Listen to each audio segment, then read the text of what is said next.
you start playing victim.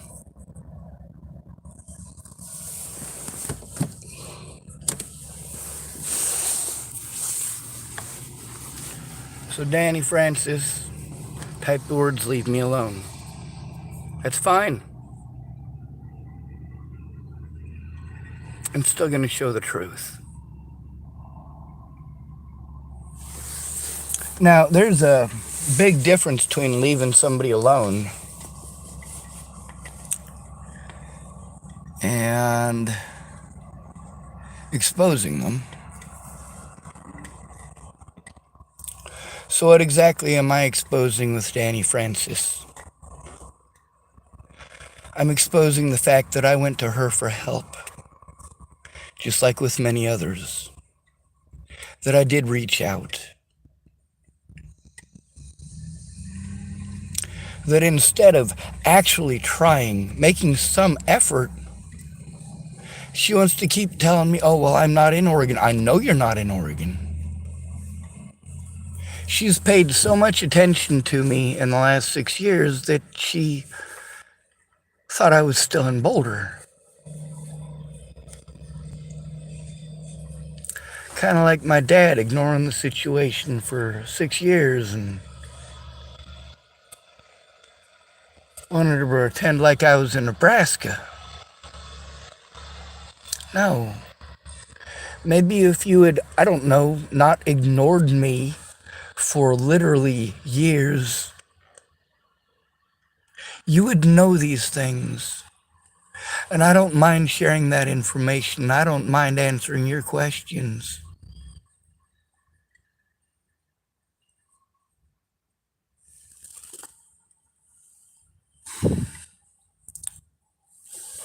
But the important thing here is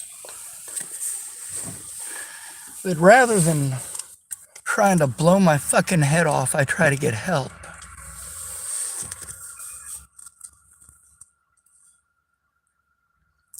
But the thing is, neglect is abuse. If you neglect your friends, they're not your friends.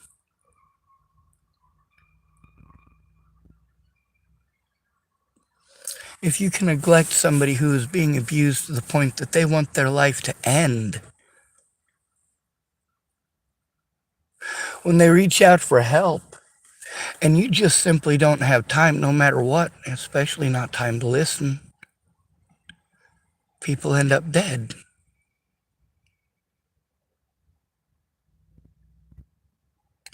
I'm about saving lives.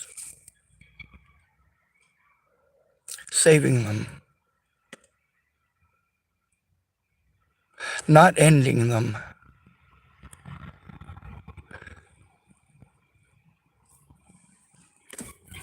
When you want to tell me you're scared because I'm having a panic attack, understand that's how I feel every single day that you ignore me and do nothing. Every single day I have to worry about people harming me over a narrative that is a goddamn lie. And not just one, there are many.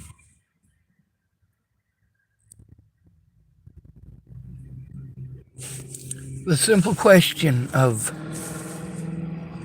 did I go to you for help?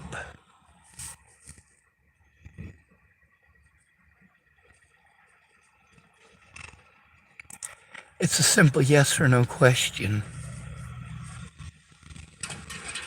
Did I reach out to you for help?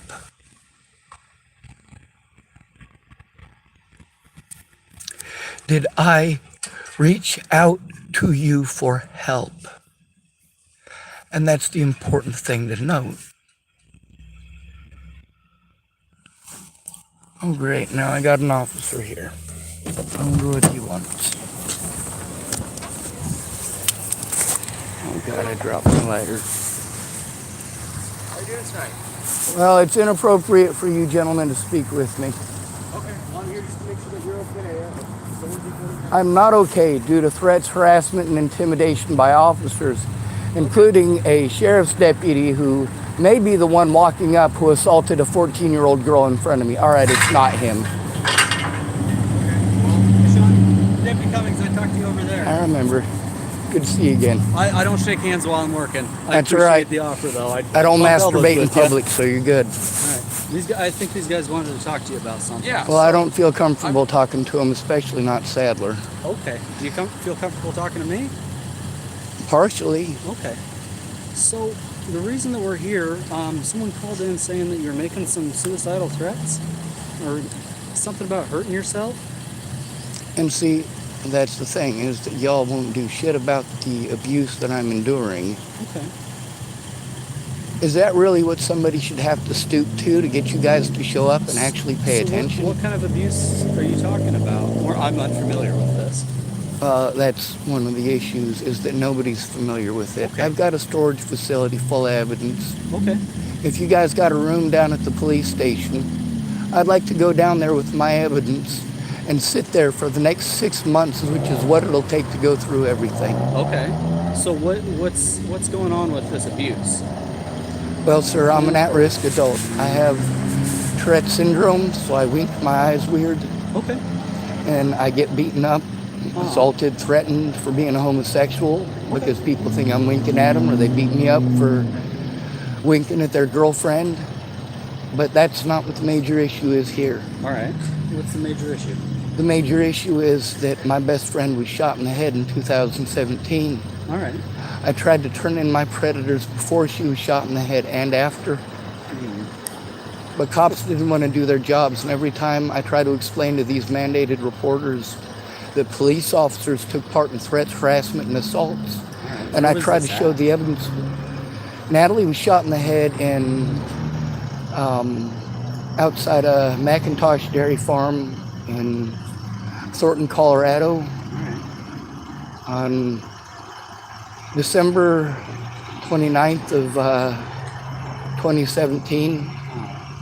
She was wearing a black hoodie, a black shirt, a black bra, black pants, black shoes, and mismatched socks. I'm sorry to hear She that. got a 9mm through her left temple. Uh-huh. That's a lot to deal with as a friend, Sean. No, it's not. What's a lot to deal with is going to your friends and your family for help. Yeah. And they victimize the shit out of you and take advantage of you and take your money for services they're not rendering. You shouldn't have to pay your family to care. I agree. But my family are child molesters and drug dealers. I can't stop them from doing that, and I can't make them care. Yeah. Yeah, this whole situation that you just described to me, that's a lot for you to carry. That's In not your even heart. close Uh-huh. to all of it. I'm- All right, they posted sure it all that- over the news. Everybody likes to pretend that when people post up stuff on the internet, like it Yeah. doesn't go anywhere and there are no consequences. I am an at-risk adult. Not only are there consequences, I can't defend myself against them. I've had to try to turn in multiple officers, and there was an assault against a 14-year-old girl by the sheriff's department that absolutely needs to be turned in. It is not acceptable. It is on video on my YouTube channel. I don't have a place to sit down and actually work on this stuff. And although I am scared shitless of every single one of you, I need a place where I can sit down with the evidence. Yeah. You know, here's the thing. If there's a child in a car, it's 120 degrees, there's nobody else around, all the windows are rolled up, and I see that baby in there, the doors are locked. It's been a while. It's going to be 20 minutes till the cops are able to get there. Is it all right for me to break the window in that scenario? Well, in that scenario that you just described, I would say yes. I can't speak for any other scenario. Well, it happens when the person who owns the car and is the father of the kid comes out and starts screaming and hooting and hollering that you're trying to abduct his kid. Well, that really complicates the situation. And That's why I record it. Yeah. The problem is that my predators are heard because they call me mentally ill. And they get to use this suicide watch crap repeatedly to have me locked up. The fact is, at this point, I have to use it as a tool to get somebody to listen. So I am always suicidal, 24 hours a day, 7 days a week. But rather than attempting to kill myself, I am attempting to get officers here to do their jobs. But they don't do that. Yeah. They tell me to go to all these other places. Yeah. It's obvious I'm not trying to kill myself. It's obvious I'm trying to get help. But I did explain to multiple people in the last 6 years how they treat me Yeah. is literally what pushes people to suicide. I mean, I have full training in all of this. I grew up in the system. I'm sick of being treated like I'm racist because I'm white. I grew up in the system getting my ass beat because I was white. And unlike most of the people I grew up with that went on to have criminal lives for the rest of eternity and hate black people and get tattoos of swastika and become the most feared people in prison. The most feared people in prison all started off in the juvenile facilities. When your parents won't stay off drugs in the state of Colorado, they send you to all these temporary foster care homes. 2 weeks per foster home, that's all you get. That's a lot to. You're not allowed to go to the same one more than once. Yeah. Once you've been there, that's it. When they run out of places to put you, they put you in an institution. Yeah. And you sit in that institution. And then they send you on a tour of institutions to try to scare you straight. Yeah. Do you know what it's like when you didn't do anything wrong? Nothing at all, and you are locked up in a facility where they are force feeding you drugs. I don't know that. I don't know what that's like, but it sounds like you do. That's It the sounds like system. that's a lot. And you don't get to turn those people in. And that's the problem with having too much power. I record everything that I can, but I don't have the ability to go through and process all of the evidence. Yeah. I don't have the ability to go through and process everything that I have shown or attempted to show to all these officers. I don't have anyone to sit with me and look at it. Yeah. Officers have made all sorts of horrible claims. None of my friends took a look. They didn't care. While this shit was going on, I was on Facebook ban after Facebook ban, and I can show you why. The problem is I don't have a place to do this. Yeah. I am in a constant state of panic and I can't function. I literally cannot take care of myself. I cannot take a bath. I can't get into the bathtub by myself. It's too high of a curb. It's too high of a step. I try explaining to these people that this is not okay. It's not okay for me to be victimized over a narrative that so many people know is untrue. But they don't know about it because they're not listening. They're ignoring it. But people are dead, and now this situation needs to be taken seriously. So The fact is, through all of this, I have not killed myself. yeah. The only times that I have attempted to kill myself is over actual harm by officers. You know that? Yeah. So And that's the thing. I'm not interested in harming others. All right. I had a man over there tonight. He's recorded on my YouTube channel, offering to kill Ted Bollinger for me, okay. and dead serious about it. Okay. Everybody's solution to this, instead of coming forward and telling the truth, is you should go kill these people. Oh, I get it. I really should be killing all of you officers. I understand that. That's definitely not the answer to. Exactly my point. When they say it, it's magically okay. If I say it, then it's wrong. If I say it, I'm a bad person. If I say it, it must mean that I'm threatening people. And I'm not. What I'm saying is, when I say that, what I should be doing, that's according to everybody else. Yeah. In order to get their help, I have to do what they want me to. I have to expend resources I don't have to do what they want me to. Are you familiar with CARE in Tillamook? I've been to CARE and they didn't take it seriously. I am a disabled homeless male. As you well know, the media, as well as the United States government and many hate groups, are very well entrenched in trying to paint us all as junkies. So then when we're in a situation where we're having a severe panic attack, we're in a severe state of fear, we all get treated like we're druggies. Have you talked to Tillamook Family Counseling Center? I was supposed to go up there today. The problem is I don't have any gas in my car. I got evidence that needs seen. I need to make sure that my vehicle doesn't get towed. I am screwed. Yeah. So I've Have you spent talked all to of them my on the phone about? Sir, I have Anything? to have someone there with me when I do this. I've repeatedly gone into all the places here in town that I'm supposed to go to by myself and gotten absolutely nowhere. That's the problem. I am a disabled, homeless male who has to go in by himself. I am supposed to have a guardian and an advocate by law. And I still don't have those. I'm told I have to call all these places to provide one for myself. Then there's these situations that need to have a social worker there and present, Yeah. such as the situation yesterday and the multiple situations where I've gone to the hospital to report crimes against me. Never once has a social worker showed up to do that here. Yeah. I had one do it once when I was in Cheyenne, Wyoming. But then I was victimized until I had to leave. Yeah. Nobody did anything about the ongoing abuse there. That's the problem with the Natalie Bollinger situation. If I got a place where I can sit down and actually show it, a room, and I know you guys have a room for witnesses to be able to sit down and do that, especially if there is no safe place for them to go and do it. And the fact is, I have repeatedly requested that. Yeah. I have repeatedly over and over to officers, and what do? They change the subject. They look the other way. I mean, I want you to understand something. For over a year and a half, people threatened to kill me. They threatened to kill my friends. They threatened to kill my family. And no matter how hard I tried to get people to look at it, they pretended that it was not a crime. You know, people started threatening to kill me and threatening to kill my family over a year before Natalie was killed. Yeah. I still have the evidence of it. And I have evidence that it has continued.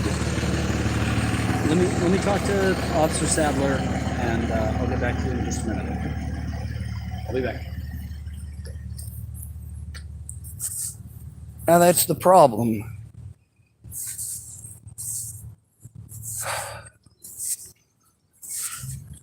Now I'm hoping that they'll do the right thing, but here's the thing. If people want me to leave them alone, I won't contact you again. I will straight up fucking ignore you. You want to contact me again after that? That's harassment by you. It's funny that the next sentence from her was, "This is harassment."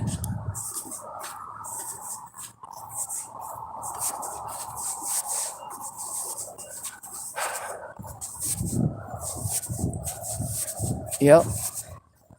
While I'm making a video, it pops up on the little thing on the side.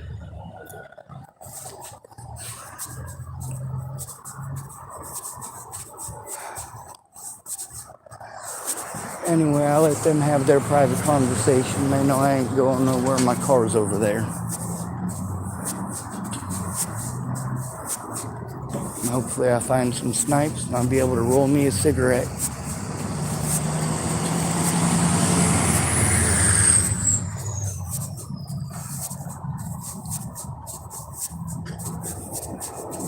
That's the thing, is that Dani Francis literally did something that she knows will push me to suicide. She literally went out of her way to do so. That's why it's important to show evidence, to have a place where you can do this. See, Dani, if I am arrested, I don't get to show the evidence. I don't get to show the truth. And all of my evidence disappears. 6 years worth of evidence of abuse from one side of the country to the other. 6 years of evidence that there are many witnesses that I did tell the truth. Their own voices recorded on my YouTube channel. You can hear it for yourselves. 6 years of none of those people actually helping to turn this in. 6 years of these people admitting to things that, well, what my predators were able to have in court. Each and every one of these people Their words show that what my predators said were lies.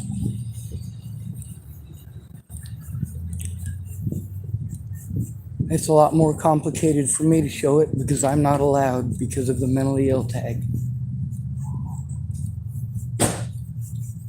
So you tell somebody, hey,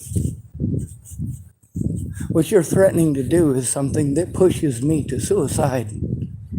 You are literally trying to push me to kill myself.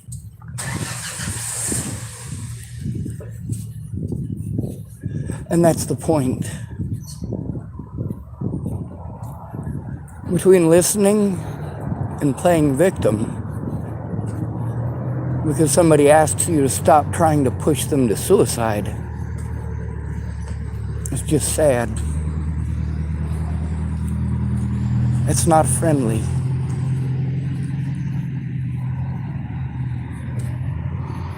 Now, I'm obviously not nice. I don't talk nice. I'm not sure how much I can press upon you that this has been 6 years worth of this. 6 years. 6 long years. You can't listen to understand, but you can literally go out of your way to try to push me to suicide. There was 3 of them earlier. Yeah. Are you one of the ladies that was there with the situation with Molly? Yes, ma'am.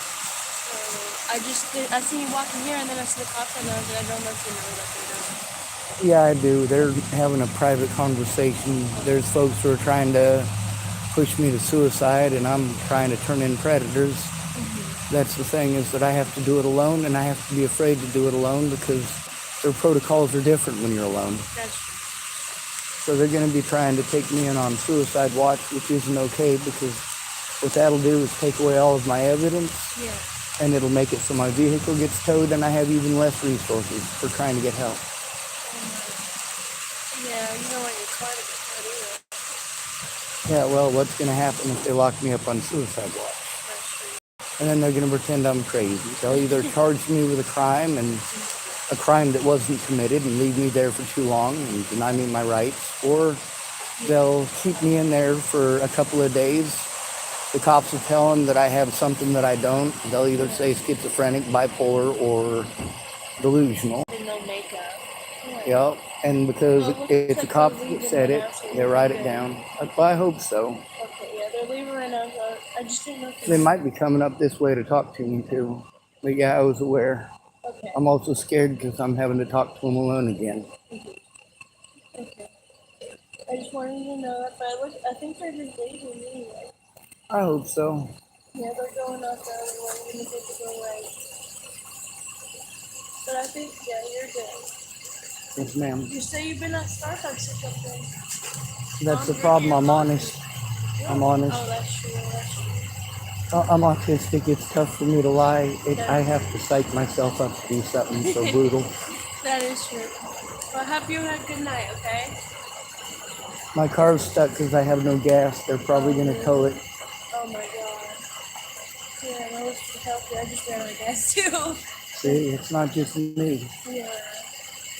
Yes, ma'am, you're good. Okay. You know, I get home before I said that. You're good, okay? Yes, ma'am, be safe.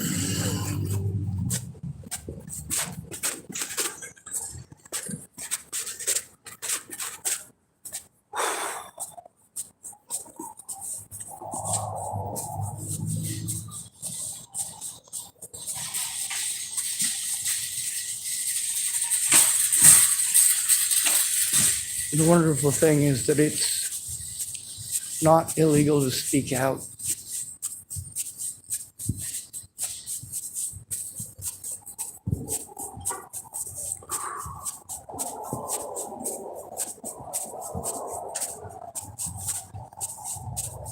It's just unfortunate these people would rather have this stuff out on the internet for the whole world to see.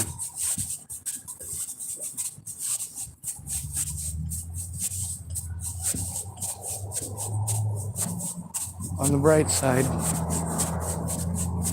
not that there is one, I record it. But you get to see how time and again, since I have to record live any interactions with the police, in case they pull some bogus BS and lock me up, take away my evidence, pretend it doesn't exist.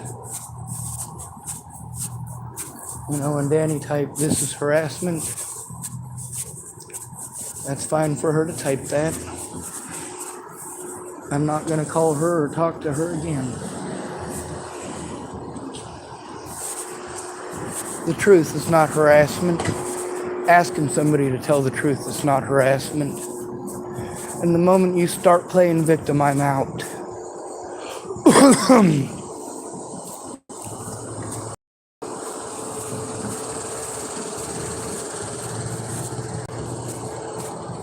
When I tell you, if you have me locked up on suicide watch, they will tow my vehicle and I will lose my evidence.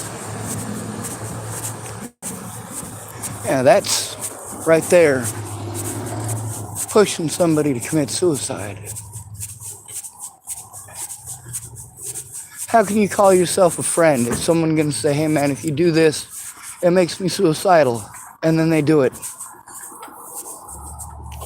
When you say, "Hey man, I'm trying to turn in child molesters and fucking rapists, and I got a bunch of evidence of it I need help turning in. A bunch of evidence of abuse against at-risk adults. And of course, mandated reporters who refuse to do their jobs. People are dead, folks. Natalie Bollinger got a 9mm through her head at 10 to 16 inches while she was on her knees at McIntosh Dairy outside of Thornton, Colorado.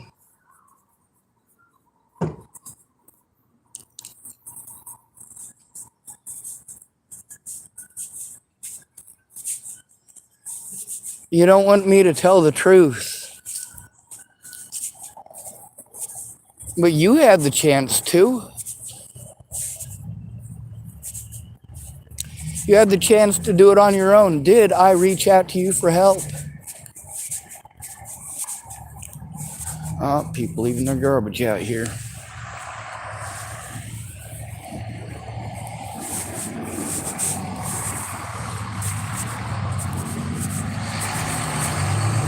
Oh, my battery's down low.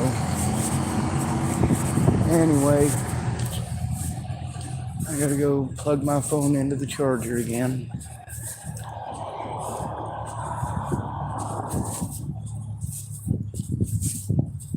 Ignoring abuse against an at-risk adult is a Class 4 felony. That's in the state of Oregon. Threatening, harassing, and intimidating an at-risk adult is also a felony. Lying, threatening, or intimidating me is also a felony. Not sure if you knew that. Not sure if you were aware that I actually looked this shit up. There's a reason I was able to post up the rules when it comes to mandated reporting. There is a reason that I know when these people have broken the law. I don't just look up the law. There's also case law to consider. That's where most of you are screwing yourselves by ignoring me. Anything they do to me and get away with establishes a legal precedence under case law.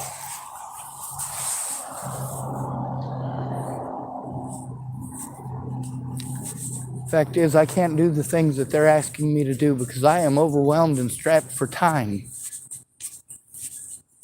I have no place to do this where I can actually make the calls that I need and actually save the evidence every single time. When I have to run around like a chicken with my head cut off to try to find the resources to go to these places, or I gotta scramble to try to find somebody to sit there with me because I'm not able to record because everything is full of evidence. It's already full of recordings of me making attempt after attempt after attempt. I'm not just trying to tell them about it, I'm trying to show it to them. That lady that was at the Starbucks, I wasn't sure if she was one of the people that saw the situation with Molly or not. So I figured I'd ask. I knew she worked at Starbucks. Like I said, in Boulder, Colorado, I was known as Starbucks Sean. I went to Starbucks for their safe place policy. I made sure that I followed the rules.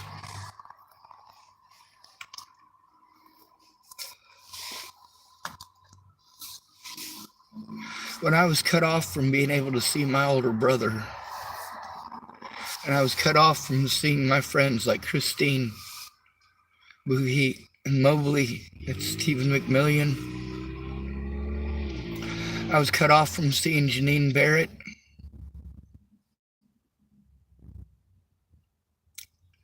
They're all dead. All three of them are dead.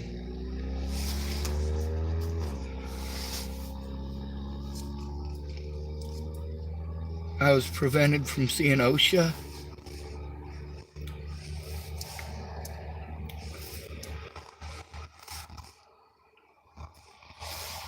OSHA's got problems, but she's good people. We all got problems, right? Isn't that your excuse for looking away? We all got problems.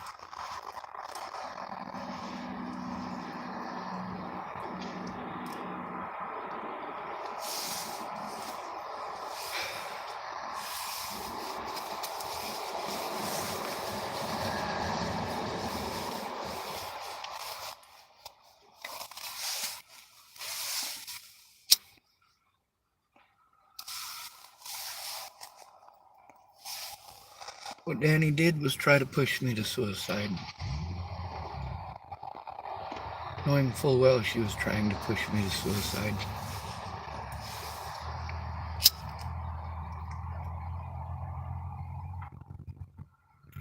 Call suicide hotline, call this place, call that place. No. That is so dismissive. And so is suicide hotline.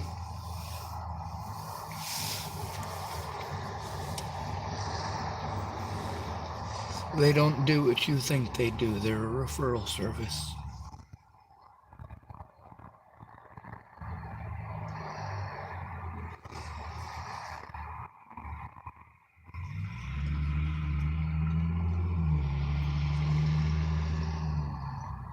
This is a very complicated situation. I need an advocate or a guardian to help me with these things, and I don't have one.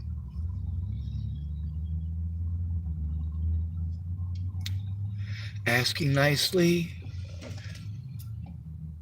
doesn't work. Explaining calmly and collectively doesn't work.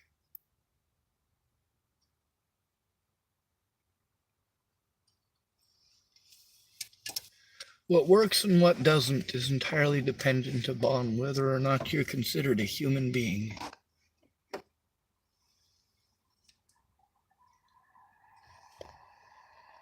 If they really care about you, they'll tell the truth. If they really care about you, then they want you to be safe. They want to protect you from harm.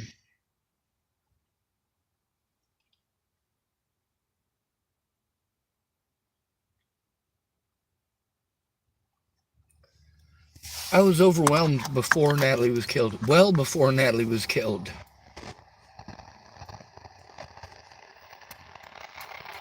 When I got completely overwhelmed, it was October of 2015 when I hurt my back.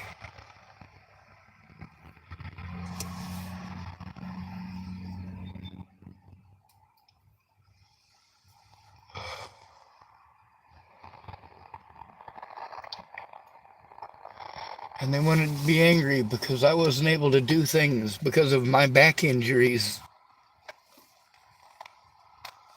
They were telling me to do things knowing I have back injuries and being angry that I couldn't do them. Like Veronica Randall being pissed off that the bike that her and Brandon gave me was still sitting in Josh's backyard because I couldn't get on the goddamn thing. I still can't get on a bike.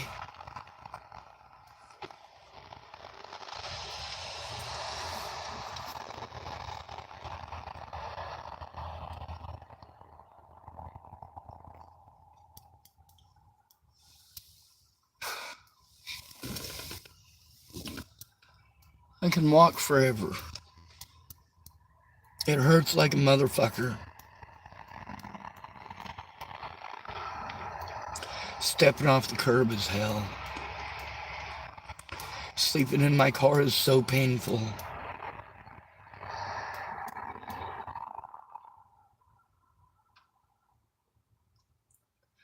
Lanny Engeline has an in-house helper, her daughter Amanda. Amanda got away with felonies because she got a special waiver because she was going into the military.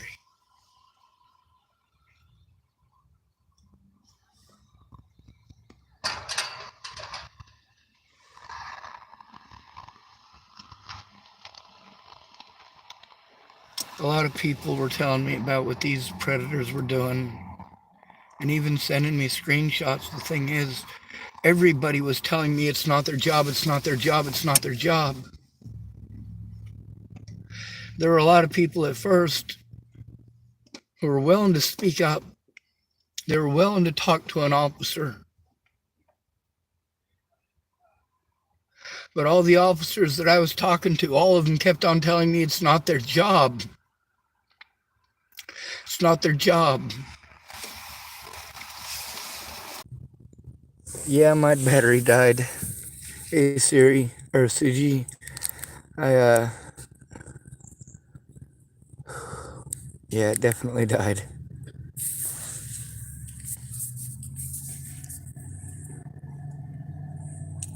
I suppose, I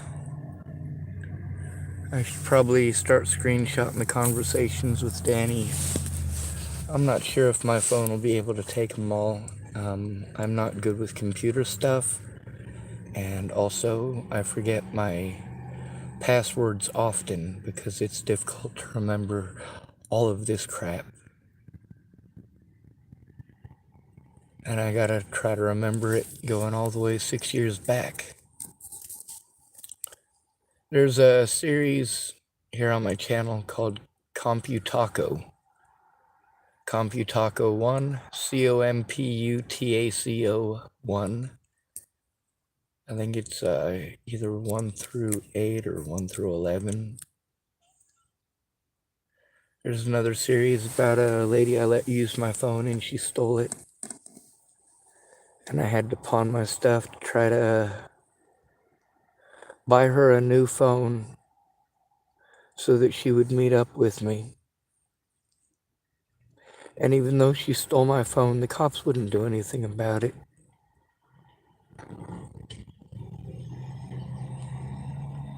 I was able to track her down and get my phone back. I had to buy her a new one in order to keep my word.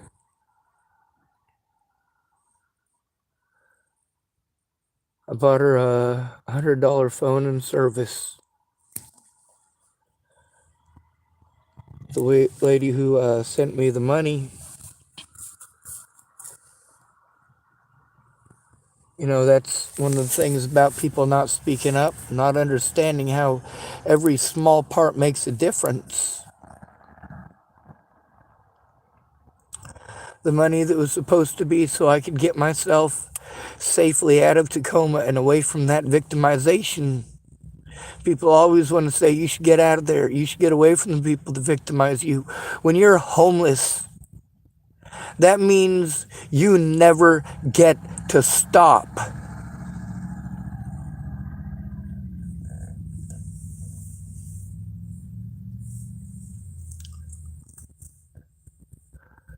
I'm stranded here because I'm out of money. Telling me to go elsewhere isn't going to make it stop.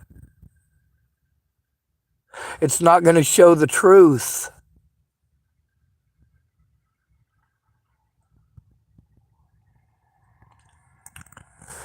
She kept on offering stuff, and most of her ideas would have been good ideas if she could stop and listen. Stop with the suggestions. Stop with the assumptions. And listen. The more you give me unsolicited advice and tell me what to do, think, and feel, while not trying at all to understand what is going on or what help I need. I spoke with lawyers before Natalie died to find out what hoops I needed to jump through to try to get help. Literally, what it came down to is someone there in person. Someone there in person. Someone who cares about you. One of the lawyers, he said, Sean, is there anybody that loves you? I said, no. He said, oh, come on now. You're a likable guy. I only been talking to you for 10 minutes and I already know that you're a likable guy. Are you sure nobody loves you? That seems a little far-fetched.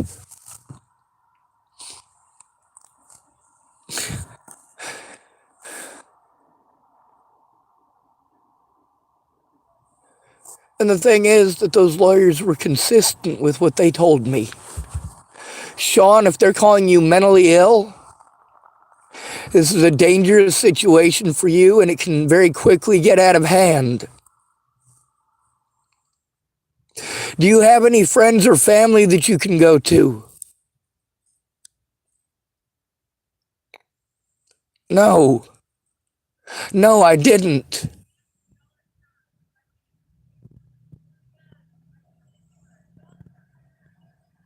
And I told them that. They said I need to call up Department of Health and Human Services and tell them I can't take care of myself. Only one of the lawyers told me to do that.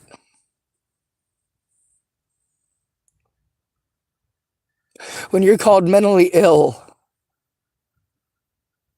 there are a lot of horrible things that people are allowed to do to you, and literally the only thing that will stop it is someone in person who cares.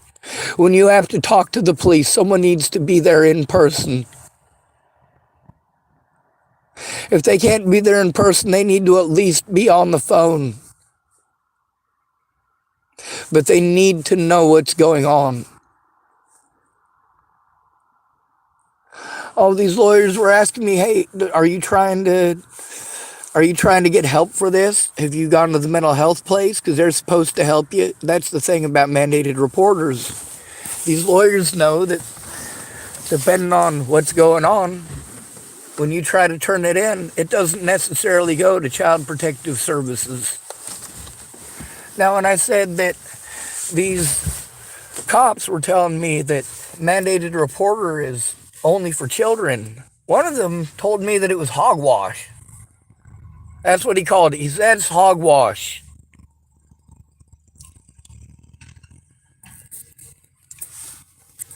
Sean, we can't represent you unless you can get help.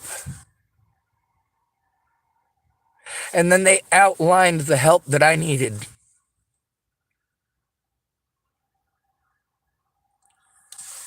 If they're going to call me mentally ill, it means they can do whatever they want to me unless there is somebody there and present with me who has my best interest at heart,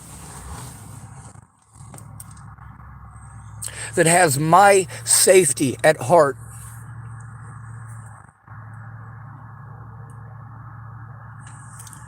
You got to see with actual evidence that Miss Peaches, that's Kayla Trujillo,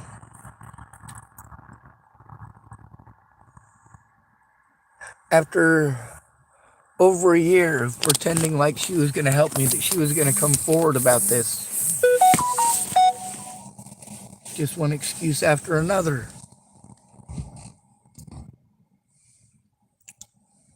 I believe in doing the right thing because it's the right thing to do.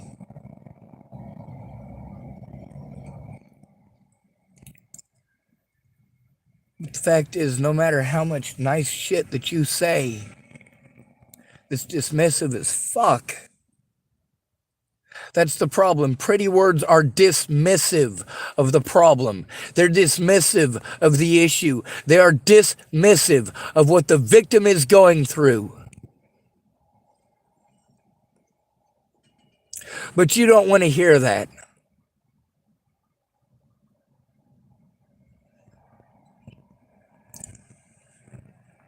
When your friends hurt you,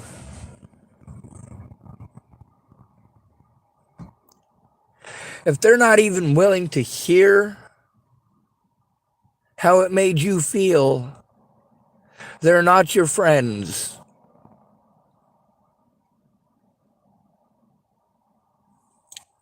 Miss Dani did try to be understanding, sort of. She did type pretty words.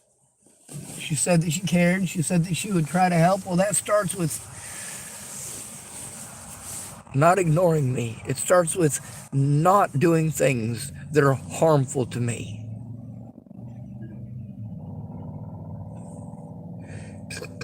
It starts with respecting my boundaries, which you obviously do not.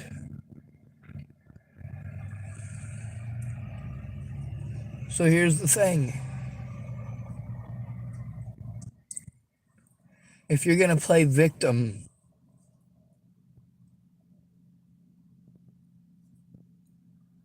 if you're going to go out of your way to not communicate effectively, you're going to send me into a panic attack, and I am going to have communication issues, especially after 6 years of this.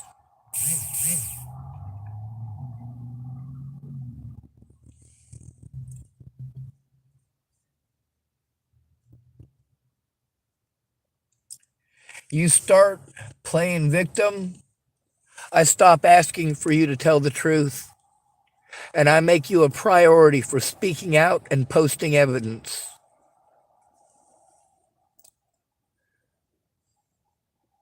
So I guess that's what I need to do.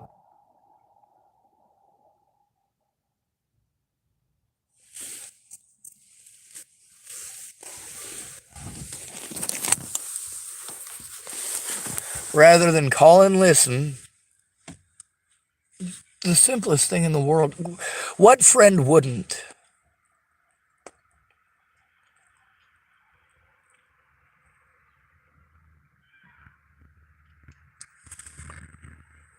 What would she do? She literally did what she knew would push me to suicide. Knowingly, willingly, and intentionally attempting to push me to suicide.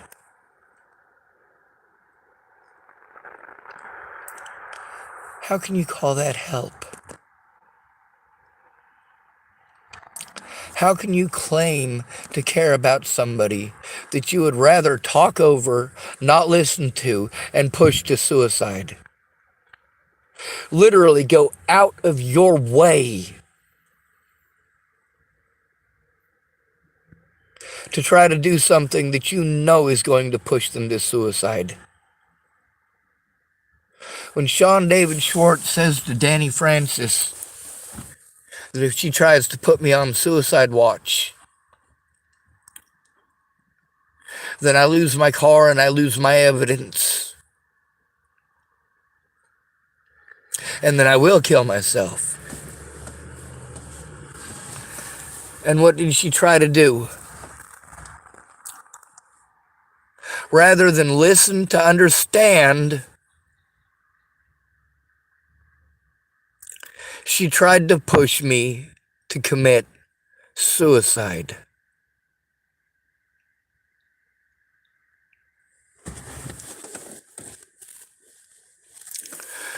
Girls usually do it differently. Other than Miss Peaches, who's pretty manly about a lot of stuff she does. She did it the way that a man would. Just tell them to go kill themselves. Yeah. Lots of people who claim to love me told me to go kill myself.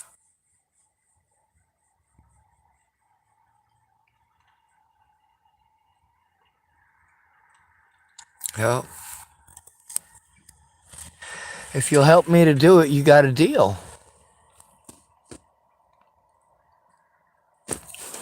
But none of them followed through.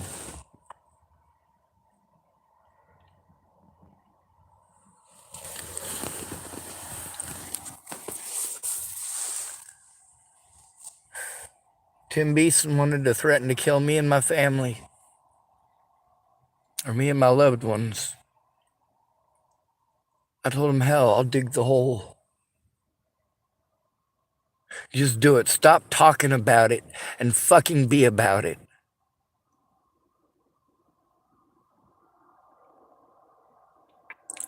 You gonna fucking kill me? Come and do it. But stop threatening to kill my loved ones, you pieces of shit. Most of them are cowards and they don't like being called cowards. I got a lot less friends. That means you predators got a lot less people to try to fucking kill. I'm not friends with Candace Bondurant anymore. Of course, what's not registering in her fucking head is that the evidence is still there. So even if I do commit suicide, well, that would probably result in people getting a lot more fucking interested in taking a look. And then Candace goes to prison.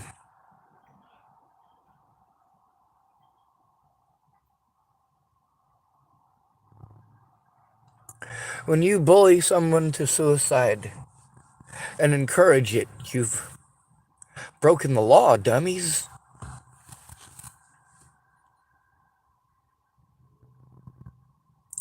When you try to bully, threaten, harass, or entice someone to commit suicide, knowingly, willingly, and intentionally aware of the fact that that will push them to suicide, you are breaking the law. And doing it to an at-risk adult is entirely not okay, no matter how many pretty words you type.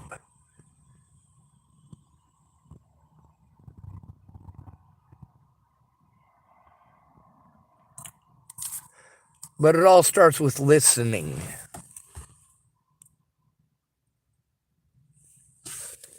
Step one is to listen to the victim. That is step one. Listen to the victim. Actually listen. Don't go out of your way to make excuses not to. Don't interrupt the victim while they're speaking. The more you interrupt me, the worse my panic attack is going to get because you're not fucking listening. That's not very fucking friendly. Tried starting my car earlier and it didn't fucking work. We'll see if it'll work this time.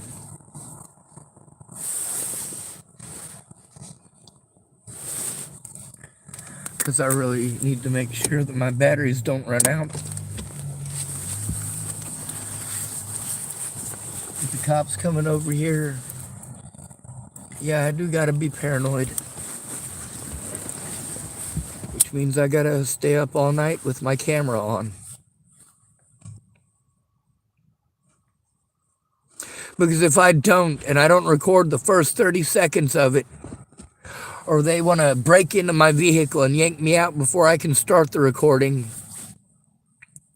when I try to get the recording of them doing such a thing, I'll be told it'll take an act of God to get it back. That's the legal advice that you get from public pretenders. There's a reason I went to real fucking lawyers to try to get help.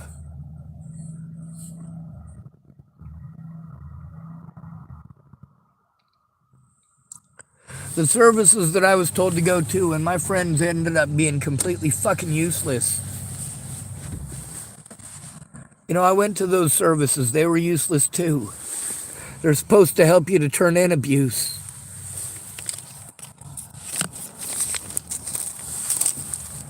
But they just fleeced me for the money. Now, don't get me wrong. That's not how I felt when it first started. Because here's the thing. Tamara was not a fucking idiot. Tamara's got a son who's got Asperger's. And by the way, he's a grown adult now. Tamara is originally from Longmont, Colorado. She was supposed to be my caseworker through Colorado Coalition of the Homeless. All of these hoops that we're supposed to jump through and all that, you know, that's not how it was supposed to go.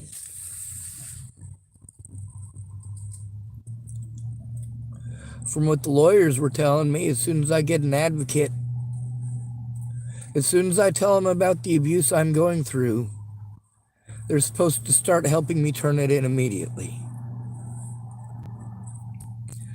But that depends on the state.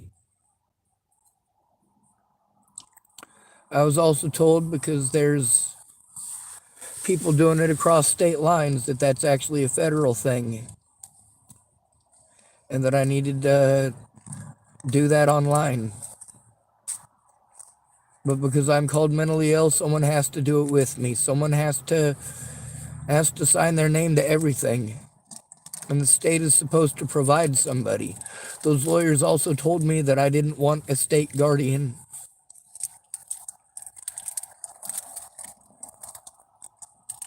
They told me that a state guardian... Well, basically, these lawyers are real lawyers, and they have no faith in the system. They have no faith in public pretenders.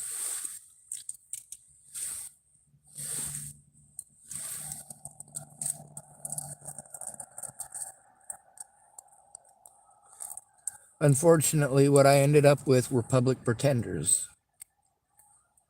And as always, having to go in alone. Now, there are many occasions where people actually... You got to understand how many court dates I've had. There are many occasions where people went in with me for one thing or another. For temporarily. But then... that evidence wasn't allowed. I was told by my public pretenders that everything wasn't allowed. No matter what, nothing's allowed.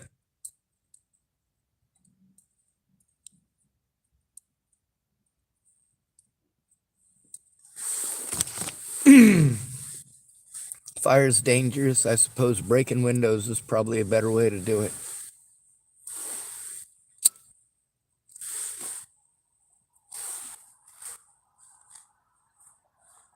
I'm scared you're never going to listen. You're never going to look.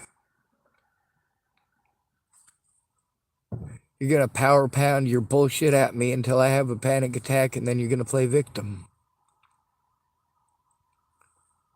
You're going to tell me there's nothing that you can do because you're somewhere else. You can speak up no matter where you are. No matter where you are, you can turn this in.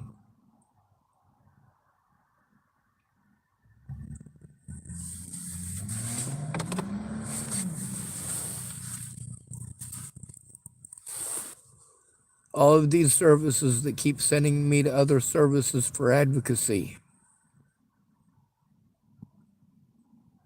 Those advocacy places are only sending me to more places for advocacy, or telling me that they don't do what an advocate is supposed to do. With Marcia Estrada and Penny Cooper, that was such a fucked up situation. Because Penny's telling me the whole time it's not her job. Turns out it was her job. Turns out that Marcia Estrada is actually her boss, not the other way around. I made a bad assumption, huh?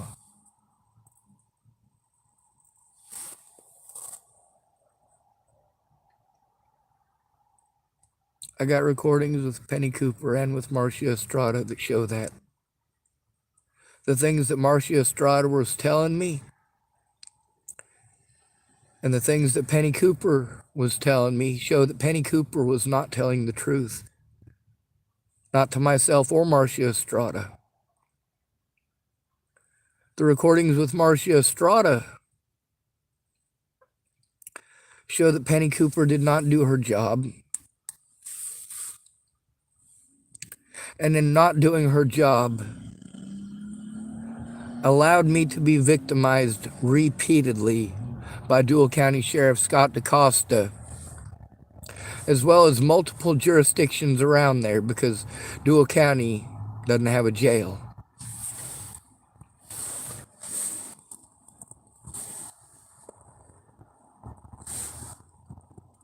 I was assaulted by Waylon Lolatai in January of 2016.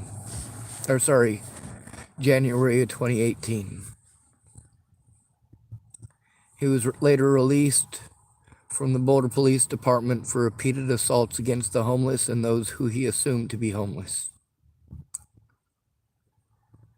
I was assaulted repeatedly in the jail. I've got conversations with witnesses that were inside of the jail about several of the assaults that took place right here on my YouTube channel. One of them's name is George Helmstetter. If you type the words "conversation with a witness named George," you'll find it.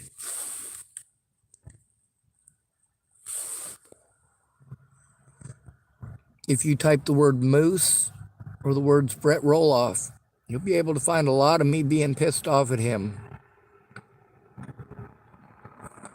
There's also the evidence of why. I got there and he was a meth dealer.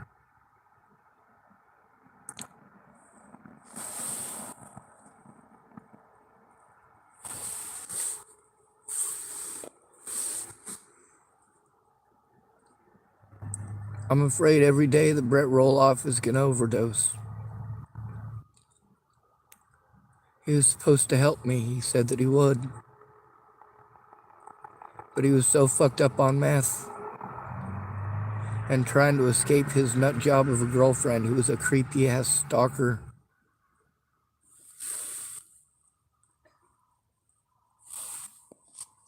Also act out of regard too. There's a YouTube video of her smoking methamphetamines at the table with another gentleman. There's also a video of the ginormous bag of methamphetamines they left at the place. There's also video footage of Brett Roloff digging through his own feces for a bag of methamphetamines that he is obviously overdosing on. He's not going to find anything. He swallowed the bag because he was going to try to do her a favor. And the cops pulled him over, so he swallowed it. You got to understand how scary this is for me. These are the people who are saying they're going to help me. We also got video footage of the officers there trying to put me on suicide watch because some lady called. That some lady was the FBI. I called the FBI when I was in Virginia to try to get them to do their fucking jobs.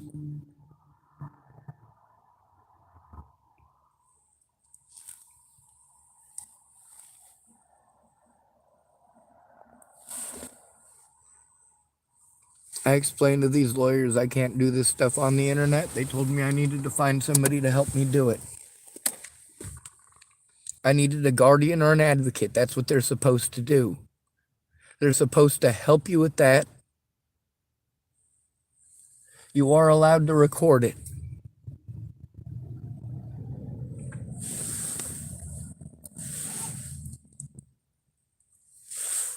They told me I was allowed to record stuff. I told them I didn't know how. I was trying to figure it out.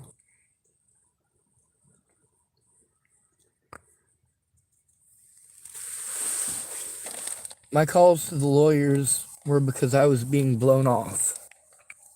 I had gone to the police on several occasions in multiple locations where I was being harassed, literally at the locations I was being harassed in. That didn't make a difference.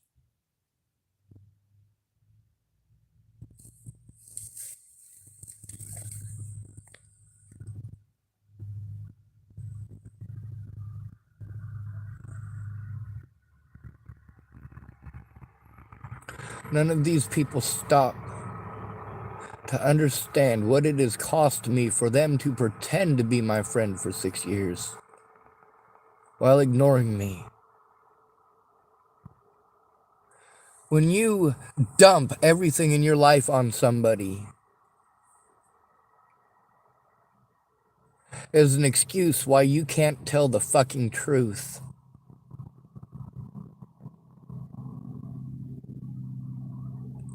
when you make zero attempt to contact somebody who's supposedly a friend,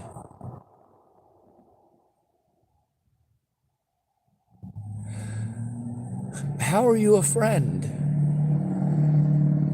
How are you a friend when your friend calls you up to ask you for help because they are being abused and you can't even find out what they're going through because you won't shut up?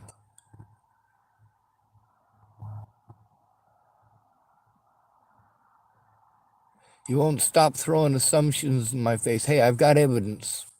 You think maybe we could stop, I don't know, debating and texting and perhaps look at the fucking evidence while I still have the resources to go sit down someplace and purchase a coffee so that I can set up my computer and just my laptop. One of my 2 laptops that are full of evidence used to be 4 of them. One of them was stolen by the Broomfield Police Department.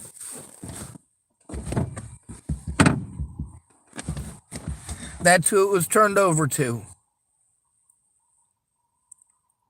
It was supposed to be used in Natalie Bollinger's trial, which is the reason they wouldn't allow me that computer so I could use the evidence that's on it to show the threats, harassment, and intimidation against me. I had to try to do everything through my phone like I'm doing right now, while being forced into homelessness, while having a whole bunch of people assaulting me and threatening to kill me in real life and on the internet.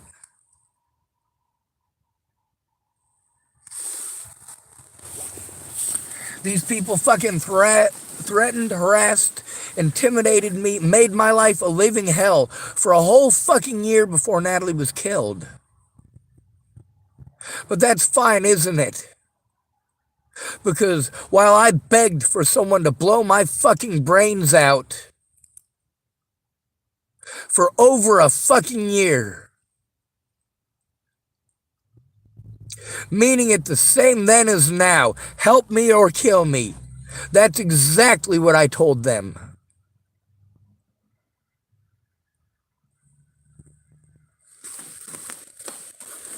You need to call suicide hotline. No, fuck you. I'm taking abuse. I'm trying to get help stopping abuse. You want to pawn me off because you're a piece of shit. That's not a friend. A friend would try to find out what the fuck is going on. Of course, Danny Francis She's not the A team for certain. She's also not the B team or the C team. She's somebody I barely knew, but she was nice. I knew her boyfriend at the time a lot better.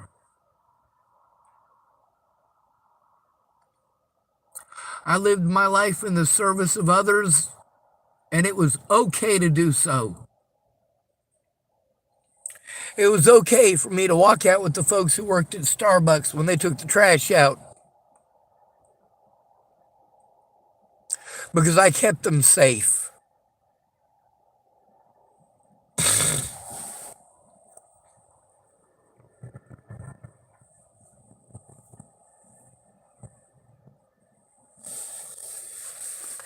You guys got this idea of how it's supposed to work.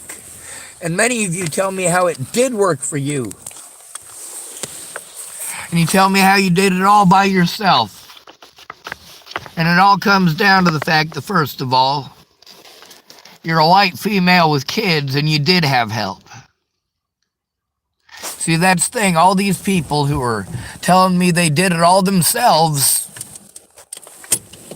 always comes out that it wasn't all by themselves. Ever. The difference between being victimized as an at-risk adult and being able to live a productive life is whether or not you've got family that gives a shit. When you're abused, if your family doesn't give a fuck to even hear about the abuse or look at the fucking evidence of the abuse or turn it in, especially when it is worldwide. Worldwide. Hey, Siggy, you still on here?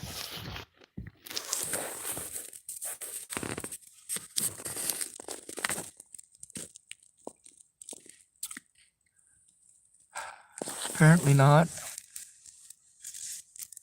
I was hoping so, but that's the way life goes, isn't it? Oh, you are still here. Thank you. I noticed something. I can't see the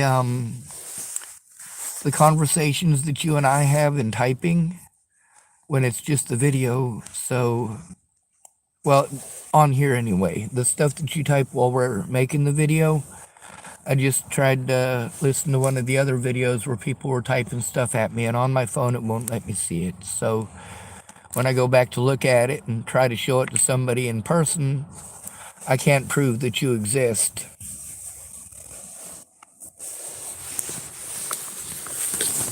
Now, what I'd really like, it'd be nice to have you call and explain the situation with me being on TV in Germany. You can verify we had that conversation, right? Was I on TV in Germany?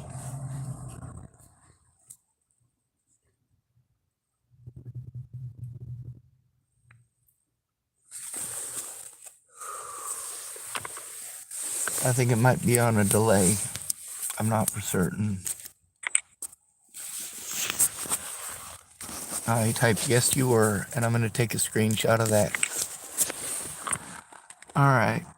If you would type it out in specific, because I wanna post one of these screenshots, but they won't be able to hear the words that I was saying to you or what you are answering to. I know this is coming across as demanding, but when I tried explaining that this stuff is in multiple languages and that people are threatening me from all over the world, and that there are these things in multiple languages all over the world, I get treated like I'm schizophrenic, and that's the thing about my predators preying on that. They know that these things are all over the place, the police included. I know you also watched 4 hours of video yesterday while I was at the hospital trying to get help.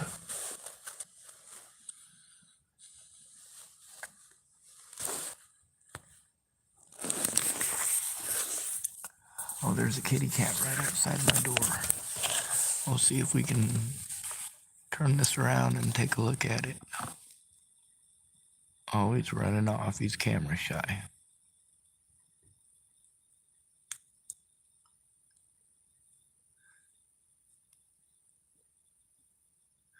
I wish I had better resolution.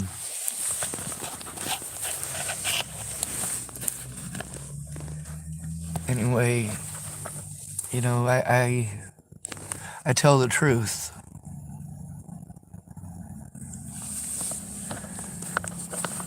When I said that I was on TV in Germany, that somebody I talked to last night was telling me I was on TV in Germany, I told the truth. He typed, I just found one of the German videos about the Natalie Bollinger case. You know, they're not just on YouTube. There's a few different true crime channels. They got one called Sword and Stick Ale. It's episodes 109 and 110.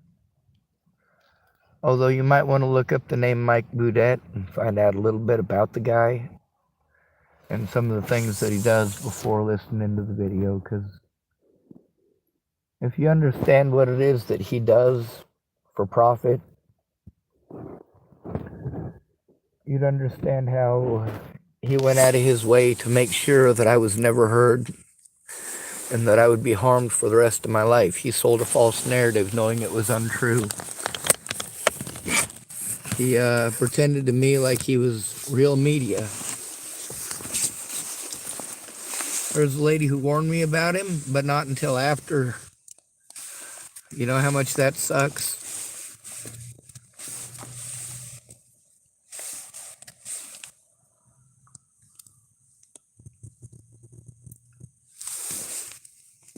Anyway,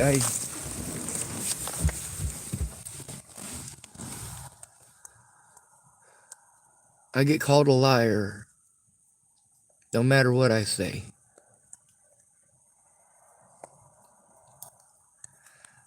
I get lied at about what the law says, especially when it comes to mandated reporting.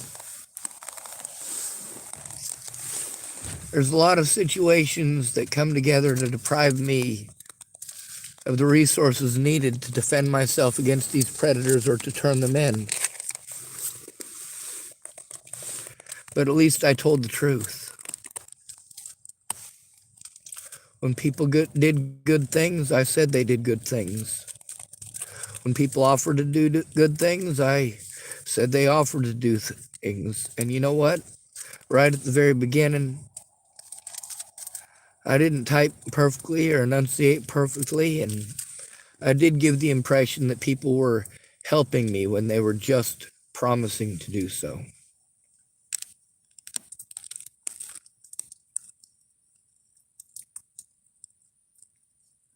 There's a lot of evidence that's been stolen, and I can show you the situations where they were stolen in. There's the situation with trying to turn in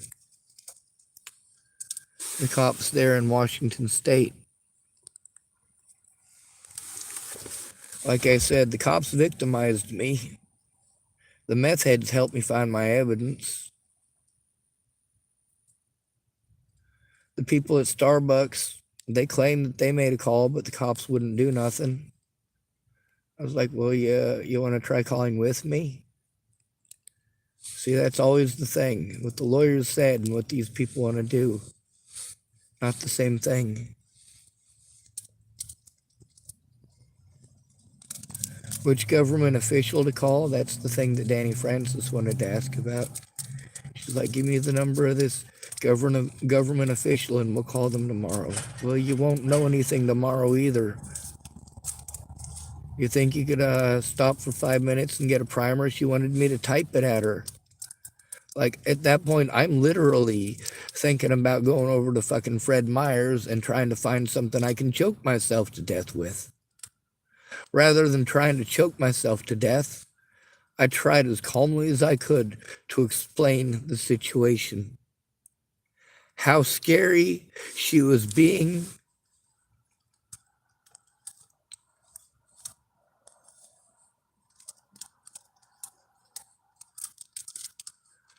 Yeah, I get that you've got your own life. I had a life too once. But then you ignored me until people were dead. And then you ignored me some more until more people were dead.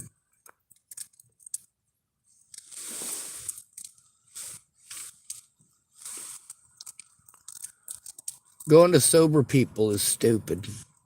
They'll ignore you. You got to go to the junkies, and that's sad.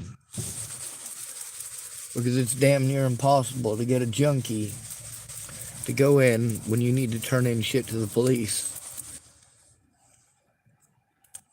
If they go in with you all junked out of their fucking gourd.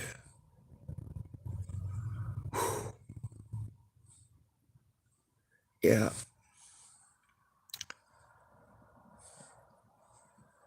When I was in Colorado, people could have tried to help. When I was in Virginia, Natalie could have told the truth. I understand that she has no fortitude whatsoever.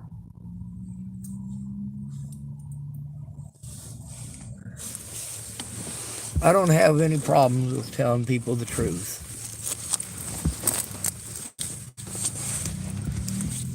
I got problems with people reinterpreting everything I say.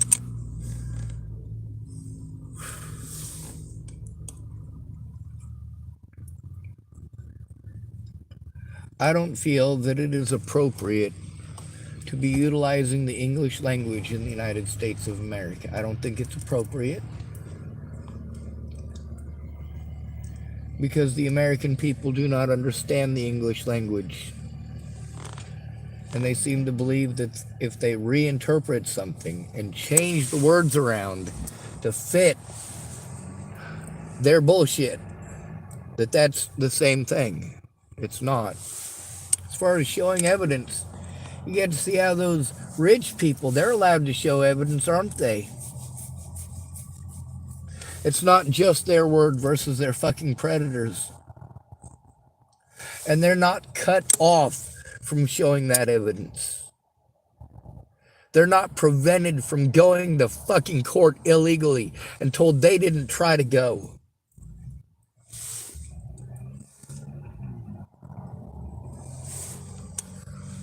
These cops here are going to make me break a window.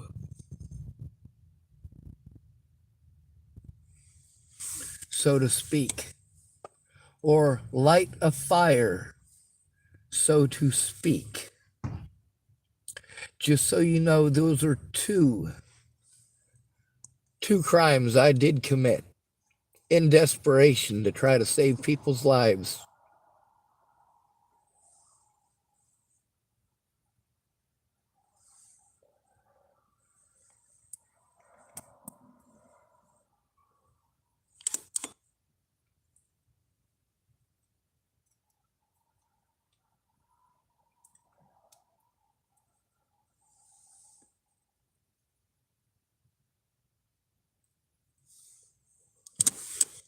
Rano Ingersoll, before she died, admitted that she did the fucked up shit that she did because she was angry.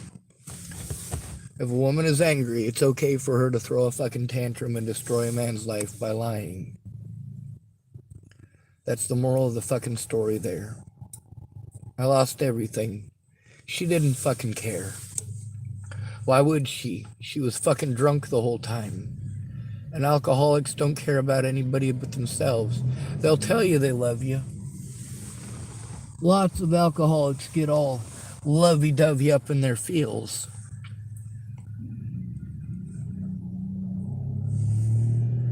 There's people who aren't alcoholics who get drunk once in a great while.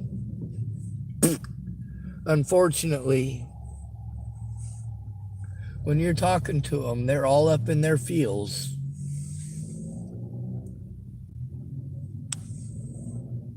They're not listening. They can't listen. That's what you don't get about drinking alcohol. Your ability to comprehend what the fuck is going on around you is not there. The fact that you put that shit in yourself is fucking stupid.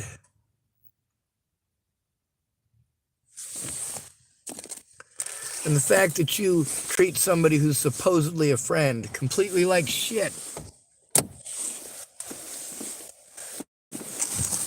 Because you were an asshole who got drunk is fucked up. Let's see. Siggy Lorick, someone told me once that in the U.S., if you have money, you can buy justice for yourself. If you don't have money, there will be no justice for you, even if you have proof. That is very true. The saying here is a little bit different, but yeah, that's what it means. That's something I say often. If you have no money, you have no rights. If you have money, you can buy rights. If you have enough money, nobody will touch you. If you've got enough money, the cops don't want to arrest you because you might sue them. They try to do everything perfectly by the book. If you're broke and homeless, they know nobody's gonna fucking listen to you. They'll fucking murder you outright. George Floyd got fucking lucky because he wasn't homeless. If he was homeless, he would be another fucking statistic and there would be no BLM.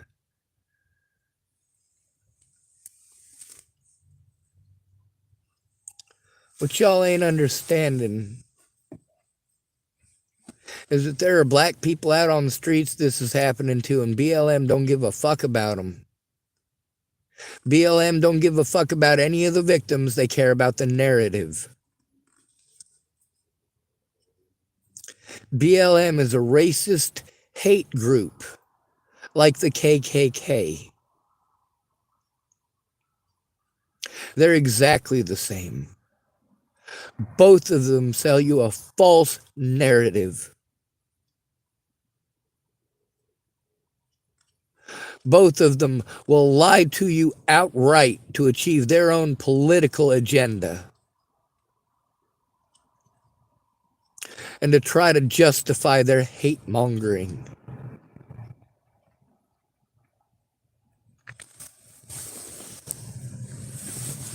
Now here's Siggy. He's able to verify, yeah, one of the German videos about the Natalie Bollinger case. He just found it. You know? I did send him one of the ones that I got to see as well. I don't know what it says. I'm not German. The conversation he and I had last night was pretty decent. He's you know, I kind of expected him to be one of these nut jobs who starts telling me about the Illuminati and alien spaceships and unicorns and shit like that. But no, he's educated. He seems to know quite a bit about history. So Siggy Lorick is, he sent me a friend's request yesterday on Facebook and I accepted it. I tried not to overwhelm him with too much evidence. This guy's a complete and total stranger that came to look at my channel and also to speak with me because, well, because you saw it in another country. Well, I get treated like I'm schizophrenic for saying they made these things in multiple languages in multiple countries. I say it and I get told I'm crazy, treated like I'm schizophrenic. Having someone else verify it has helped a little bit. Now, of course, having it as a screenshot isn't quite the same as having Siggy call these places up with me and say, hey, I'm in Germany, and yes, it does exist. By the way, here's a link to the video. Now, I know how to do the video links kind of sort of on my computer if I can utilize my computer. Sometimes I accidentally get it to work on this. I don't know how to explain that. It's what I'm trying to do. It's just complicated. When you fumble through until you find something, and you find it once, you hope that you're not so frustrated at the time that you can't remember exactly how to get back to it. And sometimes it just straight up doesn't work. Like there's people who get on my channel to be trolls, and I go to the hide user channel on this channel button, or I try to click the message so I can do that. It doesn't do anything. When it's able to, I'm glad. I gotta find a bottle or something. I gotta go to the bathroom. I am gonna keep the video on because I am, as I said, afraid. I'm not gonna be showing you any of my nothings, but I gotta be afraid for my vehicle, for my evidence. It's alright to take my life if there's somebody who cares about the truth, who has my evidence. My life doesn't matter, my evidence does.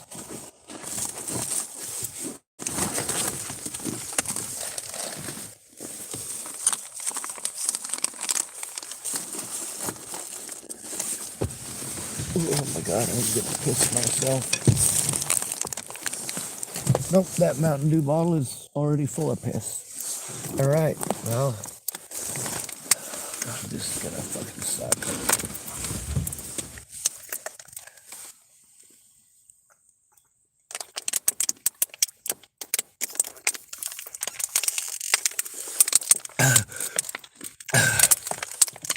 I hope I don't have to pee more than that. Oh.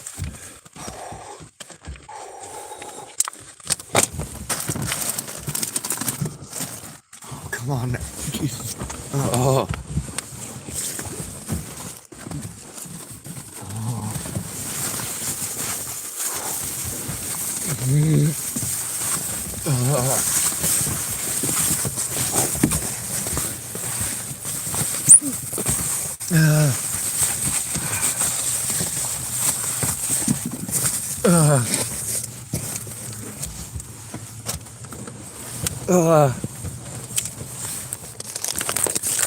Alright, you're gonna point up here,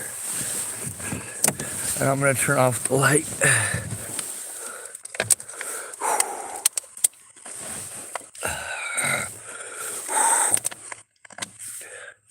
This sucks.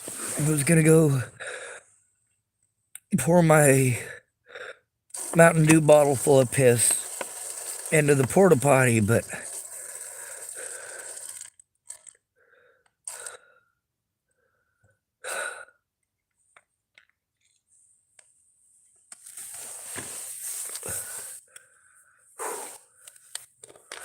hope nobody thinks that's apple juice.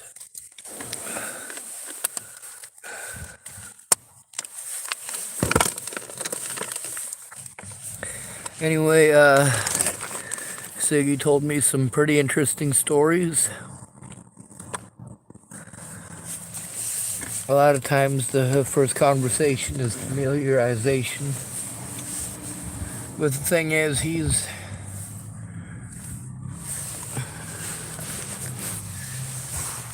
only, for the most part, had to experience my panic attacks and meltdowns from watching them.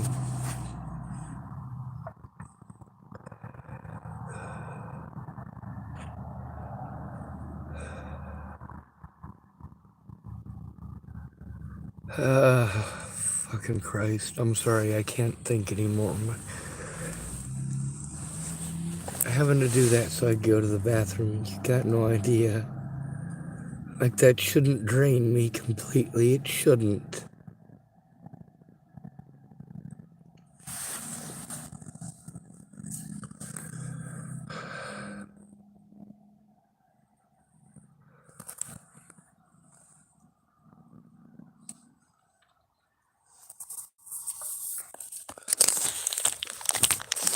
I'm stuck here. I don't have any money for gas, and I don't know if you guys can quite understand that I can't function. I should have gone out there and flown a sign, but I got out there and I stood there and I just couldn't.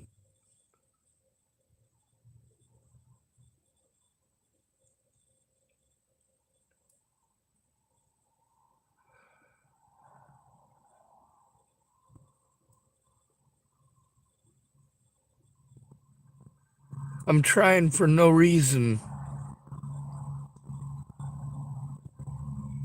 Waylon Lolatai,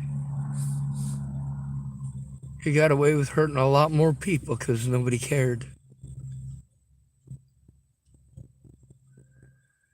Then there's the two officers that killed Demetrius Shankling.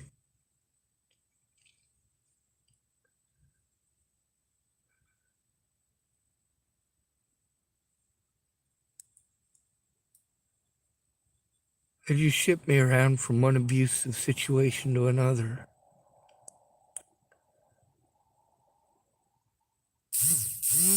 I want to be kind.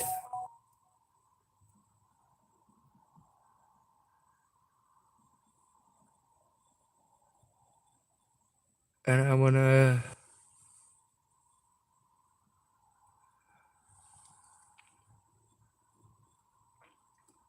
state loud and clear. I don't hate Dani. I don't want anyone to harm her.